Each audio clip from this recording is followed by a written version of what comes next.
Hola, bienvenidos a todos a Estado de Artista, un podcast donde lo cotidiano se vuelve la puerta de entrada al arte.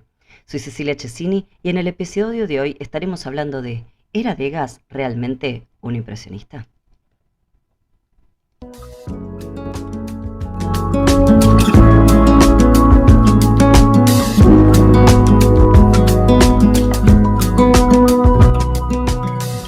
Quiero que piensen en la última vez en que les pusieron una etiqueta que no eligieron. Puede ser algo tan tonto como que, por ejemplo, les digan millennial, ¿no? Y sientan que no los representan nada. O algo más en el fondo, cuando nos encasillan en un rol familiar, por ejemplo, ¿no? Como el del responsable, la graciosa, el que siempre soluciona todo. Y por más que uno proteste, la etiqueta nos persigue igual. Lo interesante es que muchas veces esa etiqueta que rechazamos termina siendo, para el resto del mundo, la forma más rápida de entendernos, lo queramos o no. Hoy, cerca del aniversario del nacimiento de Edgar Degas, un 19 de julio, vamos a hablar de un pintor que pasó buena parte de su carrera peleándose con una etiqueta, la de impresionista. Y vamos a usar esa pelea, esa incomodidad de Degas con su propio rótulo, como una puerta de entrada para entender qué fue realmente el impresionismo, más allá de la postal de paisajes luminosos que todos tenemos en la cabeza.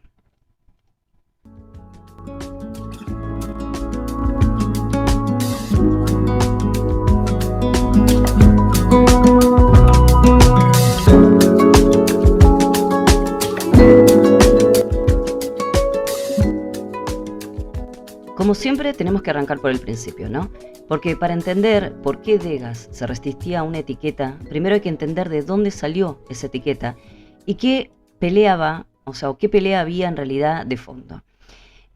Para ponerlos en contexto, entonces, hacia 1874, un grupo de pintores organizó una muestra propia, autogestionada, ¿no? En el antiguo estudio de un fotógrafo llamado Nadar. ¿Por qué es importante esto de autogestionada? Porque todos ellos venían de ser rechazados año tras año por el Salón Oficial de París, que era el único circuito reconocido para exhibir y vender arte en ese momento. El salón funcionaba como un jurado académico que evaluaba miles de obras al año y decidía qué colgaba y qué no. O sea, quedar fuera no era simplemente un no te fue bien esta vez, era quedar directamente invisible para la crítica, o sea, para el Estado y para cualquier comprador serio. Como ya vimos en el episodio sobre el museo como institución de poder, el filtro institucional no es neutral. Decide qué entra en la historia del arte y qué se pierde. Publicar por tu cuenta en 1874 era un poco lo que hoy sería armar tu propia muestra en un garage porque ninguna galería te da bola. O sea, sabiendo además de que se te van a reír en la cara. Y se rieron, literal. O sea, en esa muestra de 1874 estaba un cuadro de Claude Monet que se llamaba Impresión Sol Naciente. O sea, era un puerto entrevisto entre la bruma, con un sol naranja que apenas se sostiene sobre el agua pintado con manchas rápidas, que a la distancia arman la escena y de cerca parece casi un garabato. Yo les voy a ir poniendo acá las imágenes, que esta es una modalidad que tenemos desde hace unos episodios, ¿no? De ir mostrándoles las obras de las cuales les abro, así no tienen que andar googleando tanto. Pero bueno, lo que pasó es que un crítico, Luis Leroy, escribió una reseña furiosa y burlona, muy burlona, en la que imaginaba un pintor académico paseando por la muestra y quedando cada vez más escandalizado hasta usar la palabra impresionistas para hacerles burla. O sea, decía que ni siquiera terminaban sus cuadros. ¿Qué hizo? Era un papel de pared en estado más terminado que ese paisaje Monet. O sea, em, la cosa es que a los pintores, ¿no? De este grupo, les gustó el insulto. O sea, se lo apropiaron como bandera de identidad. Y así nació el nombre de un movimiento que en realidad nunca se puso de acuerdo de todo de qué era. Que como ya vimos, no sería la primera ni la última vez que pasara. Porque acá está el primer malentendido que hay que sacarse encima. El impresionismo no fue una escuela con manual de instrucciones. Fue antes que nada un grupo de artistas unido por el rechazo al salón y por dos decisiones que sí compartieron casi todo. Primero, el qué pintar y segundo, el cómo pintarlo. Y estas dos decisiones, ¿no? Son las más revolucionarias, digamos. Se puede decir entonces que el impresionismo fue la primera gran vanguardia. ¿No?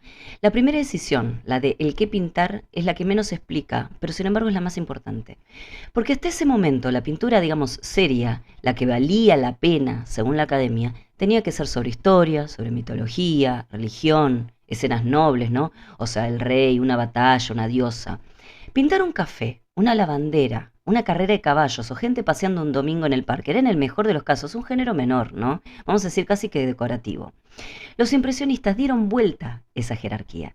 Renoir pinta un baile popular al aire libre en Montmartre, con gente común bailando entre manchas de sol y sombra. Monet pinta estaciones, o sea, no solo las estaciones del año, estaciones de tren, con humo, con locomotoras, como si fuera una niebla poética. Pizarro pinta bulevares vistos desde una ventana, con la multitud reducida a manchas de color en movimiento. Decidieron que la vida moderna, la de todos los días, la del bulevar, la del ocio burgués recién inventado, ¿no? Por la revolución industrial, recordemos cuál era el contexto de todo esto, merecía tanto lugar en un cuadro como un dios griego. Dijeron, bueno, al punto de vista moderno nuestro, en realidad mucho más, pues estamos representando nuestra vida cotidiana, el cómo vemos el mundo. El dios griego, digamos, está lejísimo, muy lejos de nosotros culturalmente. Pero esto es central, y quiero que quede bien en claro por qué. Buena parte de lo que hoy nos parece normal en el arte, que se puede pintar o fotografiar cualquier cosa, que lo cotidiano es un tema legítimo y no un capricho, arranca justo ahí, en esa decisión, que en su momento fue una provocación. La segunda decisión es la técnica, y es la más conocida, ¿no?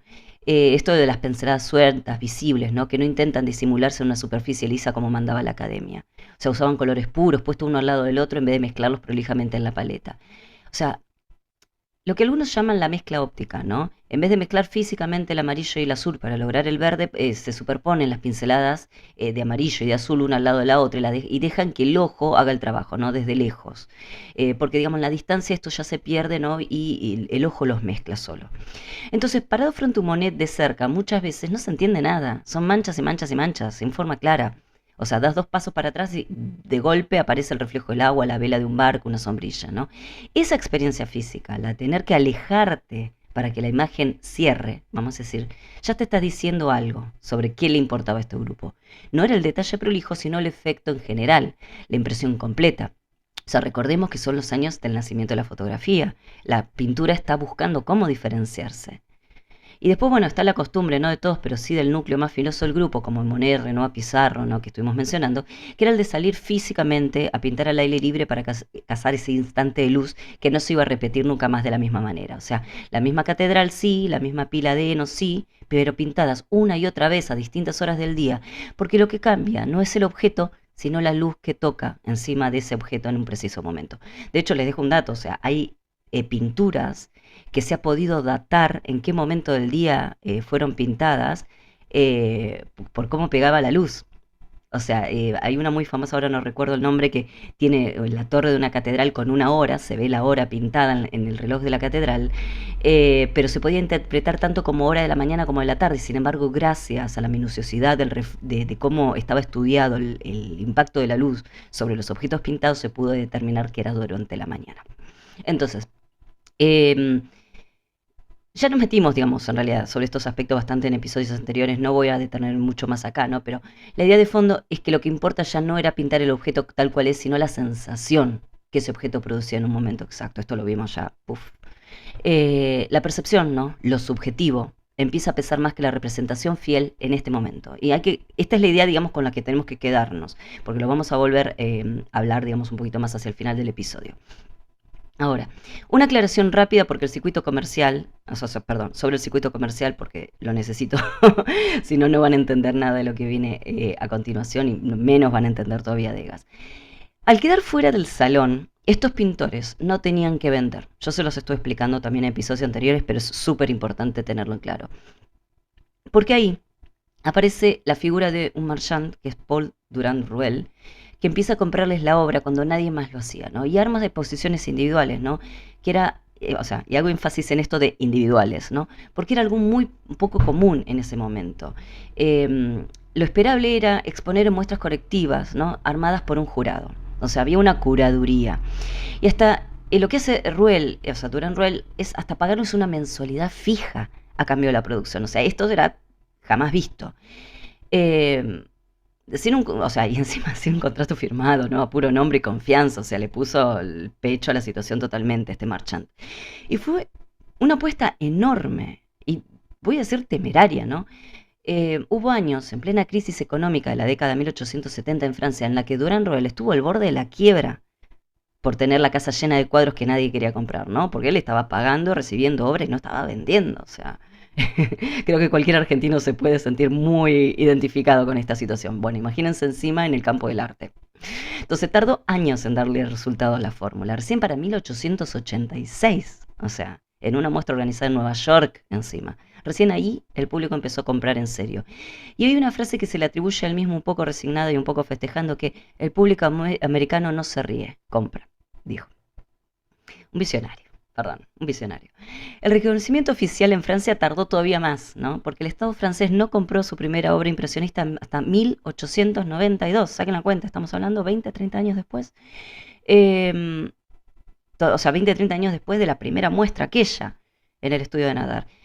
Y fíjense lo que es el paralelo con hoy, ¿no? Porque esto de no depender del circuito oficial y venderle directo al que compra, sin intermediario institucional que te dé el visto bueno primero, no es tan distinto de lo que hacen hoy los artistas que arman su comunidad en Instagram y venden directo sin esperar que una galería lo legitime, ¿no?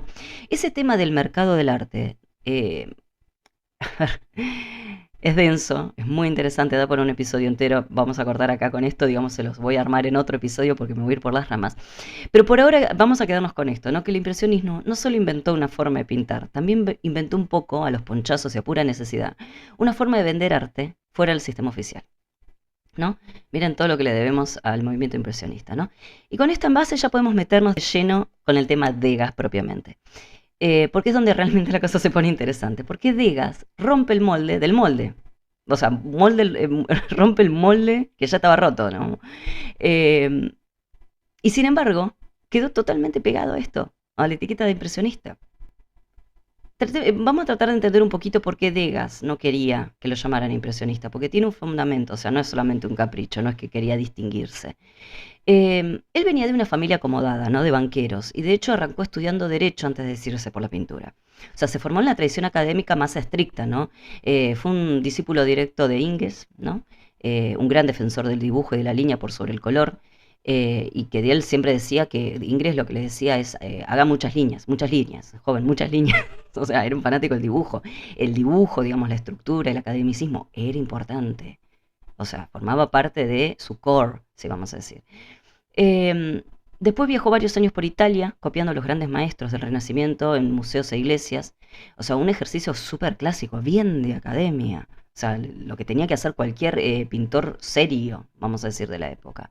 O sea, Degas viene de la vereda de enfrente de la espontaneidad. Viene de la escuela que dice que lo importante es el dibujo preciso, pensado, corregido, copiado además de lo que ya hicieron bien antes otros. Y esa formación se le nota en el método de trabajo, porque a diferencia de Monet parado con un caballete en medio de un campo esperando que la luz cambie, Degas jamás pintó al aire libre. Él trabajaba en el estudio, de memoria, ¿no? A partir de bocetos previos, armando la composición como quien arma un rompecabezas, ¿no? Con una paciencia casi obsesiva. Era, vamos a ver, por lo que cuentan quienes lo conocieron, digamos, por testimonios, digamos, de contemporáneos, era una persona exigente hasta la incomodidad, ¿no? Eh, no solo consigo el mismo, con los demás también. Y él mismo lo dijo con una frase que no tiene desperdicio, que dice, ningún arte es menos espontáneo que el mío. O sea, lo que él hacía era resultado de la reflexión, del estudio de los grandes maestros, ¿no? Y él decía, de la inspiración, de la espontaneidad, del temperamento, no sé nada. O sea, imagínate el contraste, que mientras sus colegas hacían bandera de la espontaneidad, Degas se jactaba de lo contrario, ¿no? De ser calculador hasta el hueso. Porque pensemos que además había otra cosa, cuando hablaba recién de cómo formaban el color los impresionistas, ¿no? Era la época en la que surgió, y esto se los conté en episodios anteriores, que surgió como innovación los tubitos de pintura al óleo. Antes se fabricaban en el estudio, digamos, uno no podía salir con la pintura porque había que prepararla.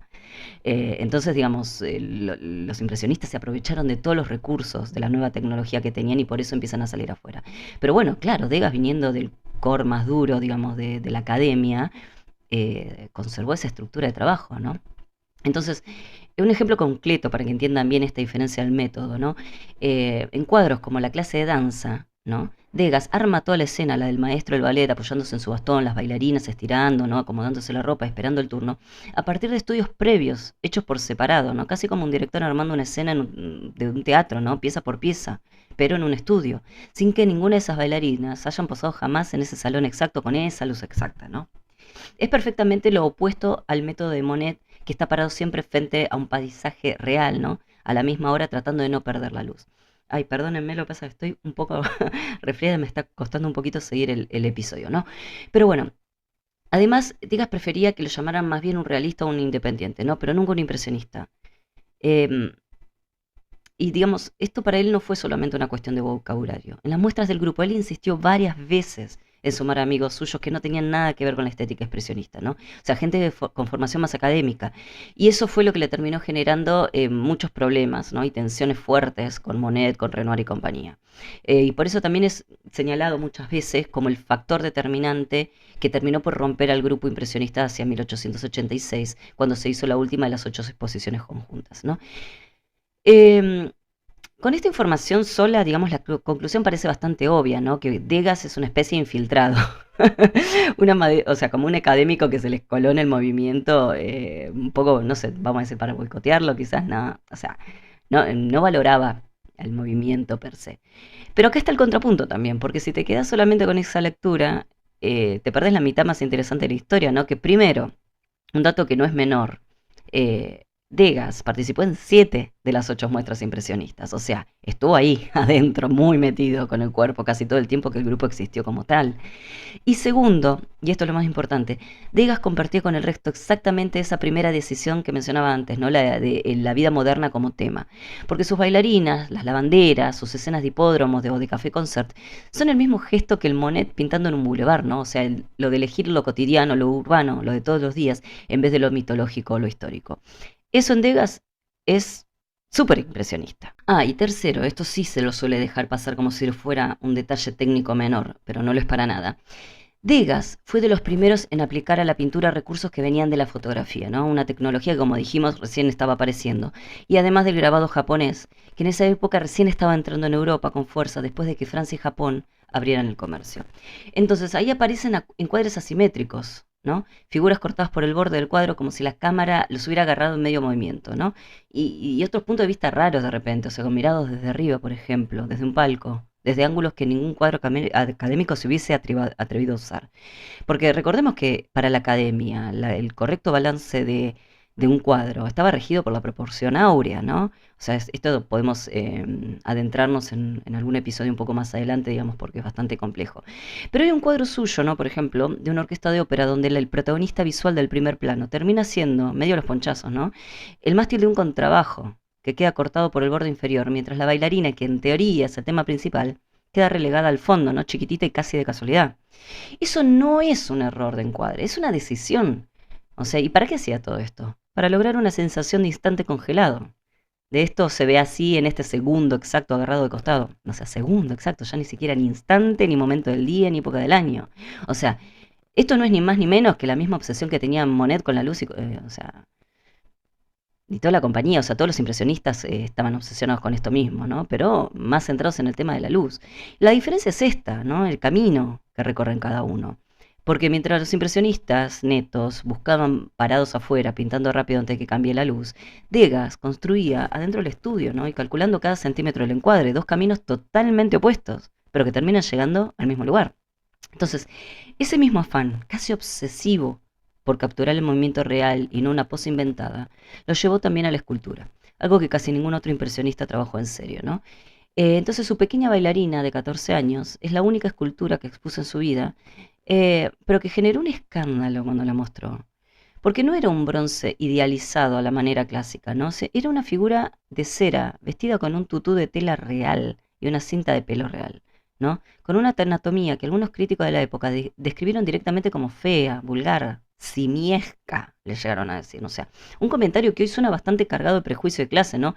Porque la modelo era una alumna real de la ópera, de origen humilde.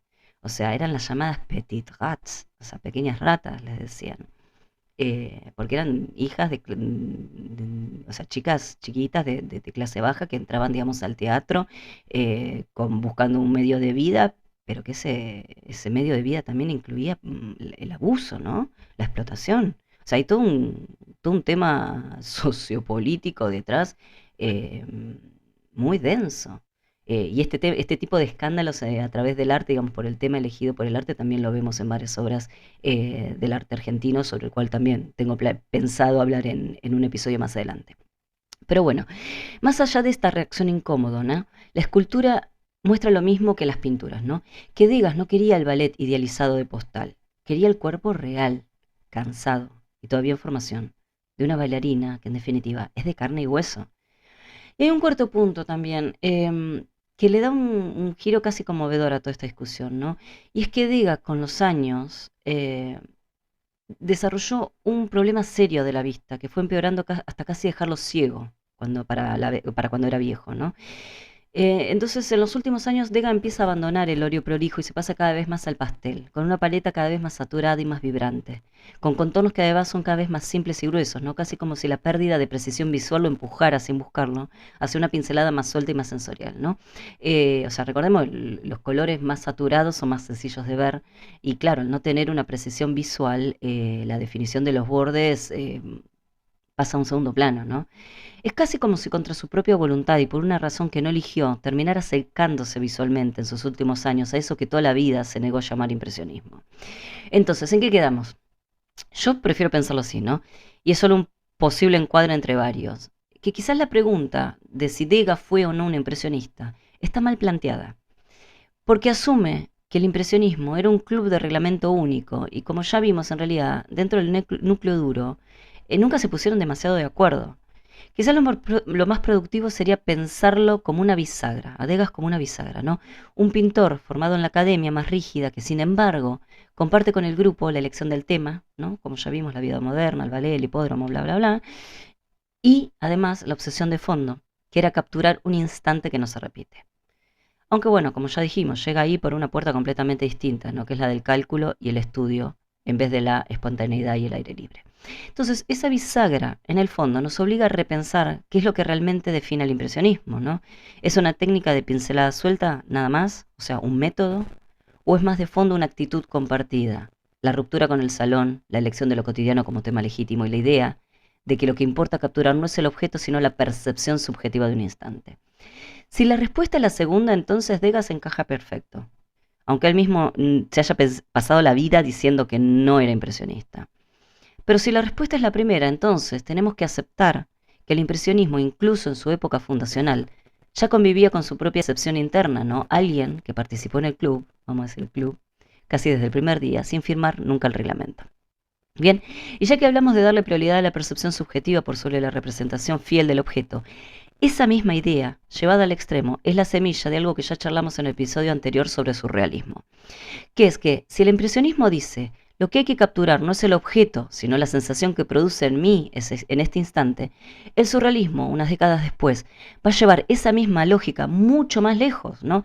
Porque ya no se trata solamente de la sensación consciente frente a un paisaje real que está ahí delante tuyo, sino de todo lo que pasa en la cabeza cuando la razón se relaja, ¿no?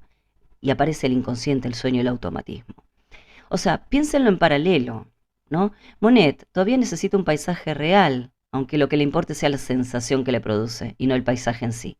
Y unas décadas después, a un surrealista, ni siquiera le hace falta ya el paisaje real como punto de partida, ¿no? Directamente inventa la escena, a partir de una lógica de sueño, ¿no? Sin ningún ancla en nada que exista afuera. No es que el impresionismo cause el surrealismo, ¿no? Porque son movimientos distintos, con preocupaciones distintas, y no hay una línea recta, ¿no? Que uno a uno con el otro. Pero sí puede trazarse ese hilo de fondo, ¿no?